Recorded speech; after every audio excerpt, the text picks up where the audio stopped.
Sunday, April 22, 2012. This is Mercedes Diesel Guy, and you're looking at the old engine from my 1991 Volkswagen Vanagon. And here is the new engine.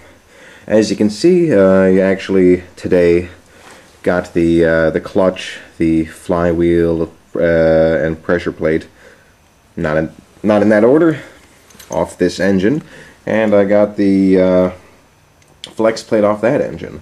The flex plate was pretty easy. I was wondering how I was going to hold it in place, but I actually I'll show you here. There's this access hole on the top of the engine right here. There's a little plastic plug which is in place here. I took the plastic plug out, and then I just shoved a screwdriver through there and wedged it in one of the holes in the flex plate. That held it in place, and then I was able to unbolt the bolts there and remove the flex plate itself. For the flywheel, I actually used this flywheel lock here. Screwed it through this hole here in the engine case, and it held the flywheel in place, and I was able to undo those bolts. Then I got the seals out and the shims, and I measured the shims, put them in a plastic bag. Did that for each engine, so now I know what I have and what I have to order. I don't know what I'm going to need yet, but I'm going to basically see if I can get as full a set as possible.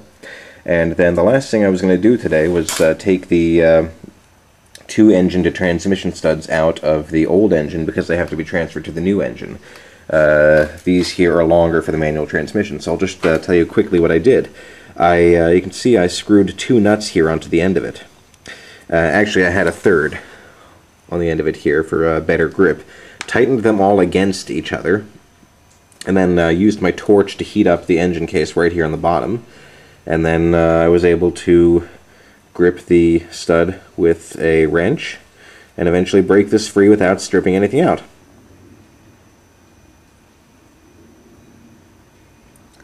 The other thing I did was I took out the engine to transmission mounting studs here from the old engine. I have to transfer them over to the newer engine because the manual transmission, the studs here are about 1 inch longer, and the new engine would not mount up to my transmission without them. So what I did was you can see I've got two nuts here. I actually had a third on the end of it here. I tightened them all against each other. Then I used my torch to heat up the engine on the bottom here, and then I was able just to grip the nut here with a wrench and basically loosen everything without stripping anything. So I'll be using a similar technique to get the studs into the new engine, although obviously it won't be nearly as difficult.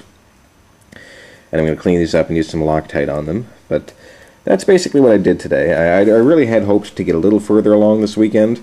Mostly I had hoped to test fit the new flywheel, or test fit the flywheel and clutch and everything, and if I had the correct clearance I was going to bolt it all up. But didn't quite have time to get to that today, but I'm in good shape to get started next weekend, and hopefully, you know, I'll get a lot done next weekend, and my goal is 3 weeks from now to be driving the van, hopefully sooner. I kind of need it now. It's been my backup transportation for years, and I need it for that again now that the Subaru is kind of out of commission. So, short video for today. Thanks for watching, and I'll have more for you next weekend.